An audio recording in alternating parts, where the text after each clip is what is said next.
बिस्मिल्लाहिर्रहमानिर्रहीम सल्लल्लाहु ताला अला मुहम्मद सल्लल्लाहु अलैहि वसल्लम। अस्सलाम वालेकुम फ्रेंड्स, मैं हूं गुलाम अब्बास और आप देख रहे हैं MS टेलर्स। फ्रेंड्स, आज कमीज़ शलवार की मुकम्मल कटिंग और स्टिचिंग के सिलसिले की 11वीं एपिसोड है, 11वीं क्लास है। पिछली 10 क्लासेस में हमने कमीज़ की मुकम्मल स्टिचिंग तक काम सीखा था। आज से शलवार की सिलाई शुरू करने वाले हैं। तो ये शलवार पॉकेट है, इसके अलावा ये कुछ पीसीज हैं जो हमने पांचों की पट्टियों में इस्तेमाल करने हैं।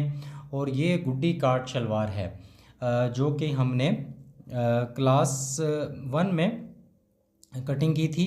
तो आप बाकायदा इसकी सिलाई शुरू करते हैं। ये देखिए बंद साइडें हैं और ये खुली साइडें हैं। और यहाँ पे देखें ये अंदर की तरफ मैंने निशान लगाए थे कटिंग के दौरान ताकि पता चले कि कौन सा रुख अंदर की तरफ रखना है। अब एक ऊपर वाला पीस पकड़ना है और एक सबसे नीचे वाला, ठीक है। ये तरीका होता है इसको पलटने का। वो ऐसे हम पलट लेंगे। अब दोनों उल्टी साइडें मुखालिफ सिमत में आ गई हैं, एक उल्टी साइड ऊपर की तरफ, एक उल्टी साइड नीचे की तरफ। अब जहाँ पे हमने 2.25 इंच पे कट लगाए थे, आपको याद होगा अगर आपने स्टार्टिंग से ये कोर्स देखा हुआ है तो ये हमने पहली क्लास में यहाँ पे ये आपको बताया था कि 2.25 इंच पे हमने कट लगाया ताकि हमें आइडिया रहे कि हमने सिलाई कहाँ से शुरू करनी है। इस कट के बिल्कुल बराबर से सिलाई हमने स्टार्ट करनी है। यहाँ पे हमने आधी इंच की सिलाई लगानी है, आधी इंच का मार्जिन होगा। तो कट वाले बिल्कुल कट के सामने हमने सिलाई शुरू करनी है और पक्का करना है, लॉक करके हमने सिलाई शुरू करनी है। और ये आधी इंच का मार्जिन लेते हुए हमने ये सिलाई मुकम्मल करनी है और एंड पे भी इसे पक्का लाजमी कर लेना है। तो ये एक साइड की सिलाई मुकम्मल हो चुकी है। बहुत आसान तरीके से मैं समझाने की कोशिश करूँगा आपको। हालांकि प्रोफेशनल तरीका थोड़ा सा इससे मुख्तलिफ होता है, लेकिन मैं आपको एक एक चीज़ ज़रा क्लियर करने की कोशिश कर रहा हूँ। अब दूसरे कट से, दूसरी साइड से हमने कट के बराबर से सिलाई शुरू करनी है और इसे पक्का करना है स्टार्टिंग में। और आधी इंच का सिलाई जो है मार्जिन वो लेते हुए सिलाई बिल्कुल बराबर सीधी लगनी चाहिए आपकी। और यहाँ पे हमने इसे मुकम्मल कर लेना है।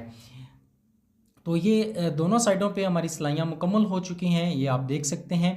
ये आधी इंच सिलाई का मार्जिन है जो कटिंग के दौरान हमने आपको बताया था। और इसके अलावा अब हमने सीधी साइड इस तरह रखनी है शलवार की। और यहाँ से नीचे ये जो हमने आधी इंच सिलाई जो है मार्जिन इस्तेमाल किया है, ये आप देख सकते हैं। इसको सेंटर से हमने इस तरह चीर लेना है नाखून की मदद से। और यहाँ पे एंड तक ये आधी इंच का ही मार्जिन एक तरफ और आधी इंच का मार्जिन दूसरी तरफ इस तरह फोल्ड होना चाहिए। अब सीधी साइड की तरफ से हमने यहाँ पे हमारे इलाके में इस जगह को चिड़ियाँ कहा जाता है, ठीक है। ये जगह चिड़ी कहलाती है। वल्लाह आलम हर इलाके में अलग नाम होता है, लेकिन हमने क्योंकि स्टार्टिंग से यही नाम सुना हुआ है तो इसका कोई ख़ास नाम तो अब मेरे जहन में नहीं आ रहा, लेकिन हमने स्टार्टिंग में इसे चिड़ी कहा है, अब तक ये चिड़ी चल रही है। तो अब यहाँ पे हमने ये तिकोना ट्राइंगल दोनों साइडों पे इस तरह कपड़ा रखना है कि ये इसे बिल्कुल सीधा रखना है, ऊपर या नीचे नहीं होना चाहिए। बिल्कुल ये ट्राइंगल जो है बिल्कुल लेवल में होना चाहिए। ये दोनों साइडों पे तिकोना यहाँ पे तिकोनी शेप बनेगी या ट्राइंगल शेप बनेगी। इसे मैंने आपको बताया कि हमारे इलाके में चिड़ी कहा जाता है। तो खैर, एक साइड से पैर की सिलाई हमने शुरू की है, यहाँ नीचे की तरफ किनारे की सिलाई लग रही है और नीचे से हमने सिलाई को चीर लेना है। इस तरह कपड़े को हमने दो राह नहीं होने देना। दूसरी साइड से भी देखें हमने बिल्कुल इसको बिल्कुल बराबर रखा है, ठीक है। इस चीज़ का आपने ध्यान करना है कि कहीं से आपका लेवल ख़राब ना हो।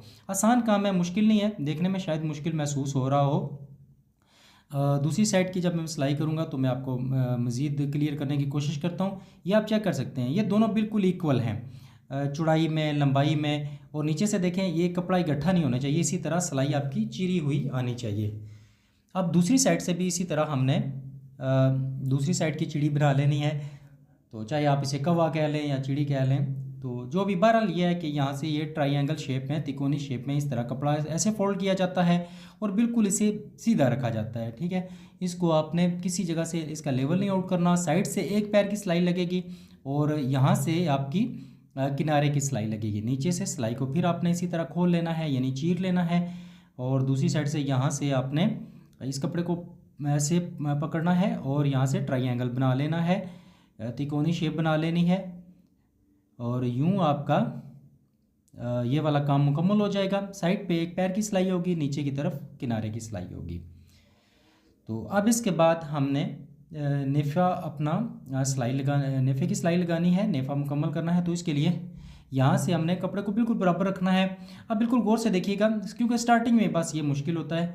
यहाँ पे कपड़े को आपने बिल्कुल सीधा इस तरह रखना है, ऊपर से बिल्कुल आपका सीधा एक लेवल में होना चाहिए। और यहाँ से जो है हमें तकरीबन 2 इंच या सॉरी 2.25 इंच हमें ये कपड़ा चाहिए होता है। आधी इंच फोल्डिंग में जाएगा अंदर की तरफ, और 1.25 इंच का हमारा नेफा जो है वो चौड़ाई में तैयार होगा। यहाँ से आपने कपड़े को खींचना नहीं है, इसका लेवल नहीं आउट होने देना। सबसे इसमें जो मेन बात होती है, कपड़े को आपने बिल्कुल बराबर रखना है। और यहाँ से आपने इस तरह आधी इंच कपड़ा अंदर की तरफ फोल्ड करना है। 1.25 इंच चौड़ाई में आपका यहाँ से नेफा जो है वो तैयार होना शुरू होगा, और एंड तक ये 1.25 पे ही जाएगा। यहाँ पे आप देख सकते हैं ये 1.25 इंच नेफा आपका चौड़ाई में तैयार होगा। यहाँ स्टार्टिंग में जब आप एक दफ़ा इसे पक्का करेंगे तो फिर आपके लिए काम आगे आसान हो जाएगा। नॉर्मली कपड़ों में तो बहुत आसान होता है, लेकिन ख़ास तौर पे जो रेप कपड़े होते हैं उनके लिए ज़रा मुश्किल होता है। अब आपने यहाँ पे एक ट्रिक देखनी है, मैं सिखाने की कोशिश कर रहा हूँ अपने अंगूठे की मदद से और एक उंगली की मदद से। ये देखें, एक उंगली हमारी नीचे, या बाकी सारी उंगलियाँ नीचे हैं, अंगूठा इसके ऊपर है, और दूसरी साइड से हमने इस तरह आधी इंच कपड़े को अंदर की तरफ फोल्ड करना है और यहाँ पे सिलाई लगाते जाना है। स्टार्टिंग में मुश्किल होगा। यहाँ पे देखें, चारों उंगलियाँ मेरी नीचे हैं, अंगूठा ऊपर की तरफ है, और दूसरे साइड से मैं उंगली और अंगूठे की मदद से कपड़े को अंदर की तरफ आधी इंच पे फोल्ड कर रहा हूँ। तो ये साथ साथ आपने, अगर स्टार्टिंग पे है तो आप साथ साथ नेफे की चौड़ाई चेक करते रहें, किसी जगह से लेवल आउट ना हो। बस अगर आप आधी इंच का मार्जिन मेंटेन करते हैं ना, दबाव अगर आप आधी इंच का ही रखते हैं, तो एंड तक आपका नेफा बिल्कुल इक्वल जाएगा। तो यहाँ पे देखें, ये 1.25 है, स्टार्टिंग पे भी 1.25 था, और इस जगह से भी 1.25 है। इसी तरह एंड पे भी मैं आपको चेक कराऊंगा। नीचे 4 उंगलियाँ अंगूठे की मदद से आपने कपड़े को ऊपर से प्रेस करना है, ये आप देख सकते हैं। और जो आपका उल्टा हाथ होगा, इसकी शहादत वाली जो उंगली होगी, इसकी मदद से आपने आधी इंच का मार्जिन अंदर की तरफ रखते जाना है, और यहाँ एक साइड का नेफा आपका कंप्लीट हो जाएगा। यहाँ पहुँचते हुए आपने सिलाई को इस तरह खोल लेना है, यानी चीर लेना है, और यहाँ पे आपने बिल्कुल इसे बराबर रखते हुए सिलाई को मुकम्मल करना है, और एंड पे इसे पक्का लाजमी करना है। ये आप चेक कर सकते हैं, इस जगह से भी 1.25 है। तो हर जगह से आपका बिल्कुल इक्वल होना चाहिए। अगर आपके पास कपड़ा वॉश एंड वेयर ऐसा कपड़ा है जिसमें बाज़ औक़ात वो रेब आ जाती है, तो जब वो रेब हो ना, तो फिर आपने नीचे अपने, मैं आगे चलकर आपको बताता हूँ कि उसका आपने क्या करना है। यहाँ से फिर आपने कपड़े को इस तरह फोल्ड करना है। 1.25 इंच नेफे की चौड़ाई होगी, आधी इंच मार्जिन अंदर की तरफ जाएगा। यहाँ से देखें, इस तरह नहीं होने देना, आपने बिल्कुल इसको बराबर रखना है। यहाँ से आप सिलाई से आगे आप दबाव जो गैप है वो चेक कर लिया करें, ताकि आपको मज़ीद सहूलत रहे। यहाँ पे फिर पक्का कर लेना है। अब अगर वो रेप कपड़ा आ जाता है, तो नीचे वाला कपड़ा जो है ना, आपने थोड़ा सा मामूली सा खींचना है। अगर यहाँ पे मैं समझा सका तो ठीक है, वरना इस टॉपिक पे अलग से वीडियो बना दूंगा। यहाँ पे मैं दिखा रहा हूँ वीडियो में, क्योंकि ये रिकॉर्डिंग बाद में हो रही है। तो यहाँ पे एक उंगली की मदद से नीचे वाले कपड़े को आपने हल्का सा खींचना है, अगर कपड़े में उरेब हो। इस कपड़े में उरेब नहीं है, जस्ट आपको यहाँ पे मैं समझाने की कोशिश कर रहा हूँ कि अगर कपड़ा आपका उरेब होता है, तो अंगूठे और जो आपके सीधे हाथ की दूसरे नंबर वाली उंगली होगी, इसकी मदद से आपने कपड़े को नीचे से ऐसे खींचना है। ये आप देख सकते हैं, मैं कुछ यहाँ पे इशारा भी कर रहा हूँ, आप चेक कर सकते हैं। तो इंशाल्लाह इस टॉपिक पे मैं अलग से एक वीडियो बना दूंगा, ताकि जिन दोस्तों को ये नेफे की प्रॉब्लम होती है, लेवल में नहीं आता, तो उनके लिए ये आसानी हो जाए। तो खैर, यहाँ पे हम आधी इंच का दबाव नेफे के अंदर रख रहे हैं, और 1.25 इंच का मार्जिन मेंटेन करते हुए हम अपने नेफे की सिलाई यहाँ पे कंप्लीट कर रहे हैं।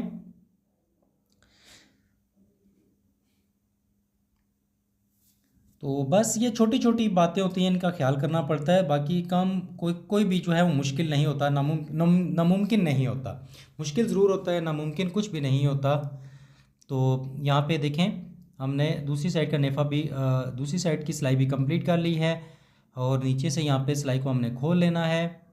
इसके बाद हमने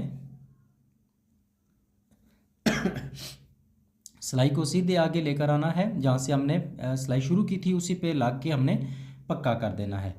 तो ये नेफ़ा हमारा कंप्लीट हो चुका है। मैं उम्मीद करूँगा कि यहाँ तक जो मैंने काम सिखाने की कोशिश की है, अल्हम्दुलिल्लाह उसमें मैं कामयाब हुआ हूँगा।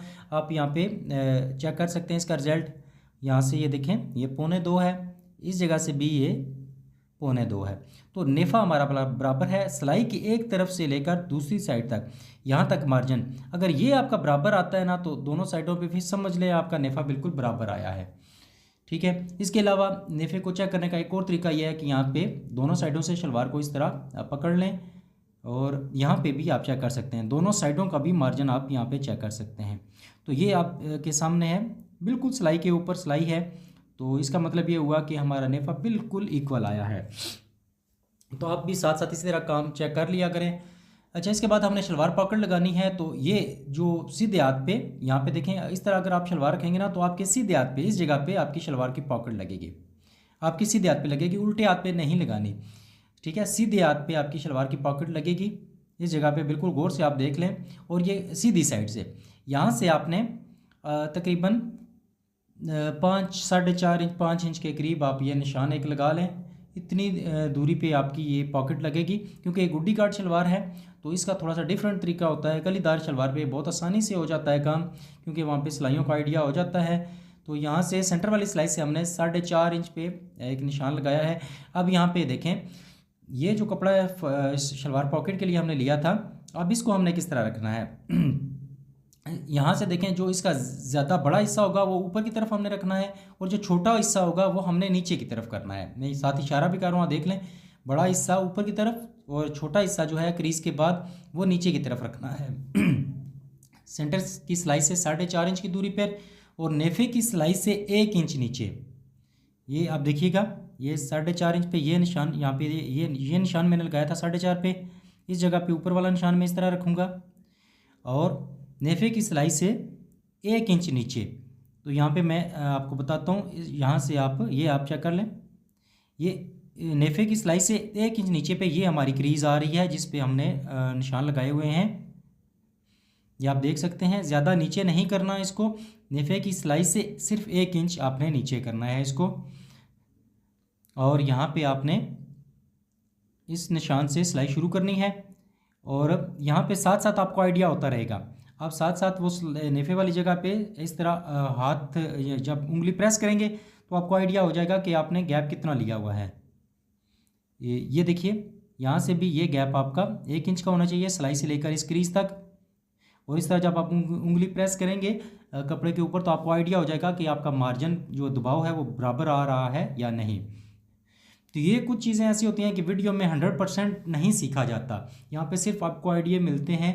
काम हमेशा आपको प्रैक्टिकल करने से होगा, आपको काम आएगा। या आप किसी उस्ताद के पास बैठे हुए हैं, तो बिल्कुल जब वो नज़दीक से देखेंगे तो फिर आपको बेहतर आइडिया हो जाएगा कि मैं आपको क्या समझाने की कोशिश कर रहा हूँ, या उस्ताद आपको क्या सिखा रहा है। तो यहाँ पे यूट्यूब की जितनी वीडियोज़ होती हैं, वहाँ पे सिर्फ आपको एक आइडिया सा मिलता है कि आपने कौन सा काम किस तरह करना है। बाकी ये चीज़ें वक्त के साथ साथ इम्प्रूवमेंट इनमें आती रहती है। तो स्टार्टिंग में बेशुमार गलतियाँ होती हैं, हमसे अब भी गलतियाँ हो जाती हैं, क्योंकि ये कोई ऐसी बात नहीं है।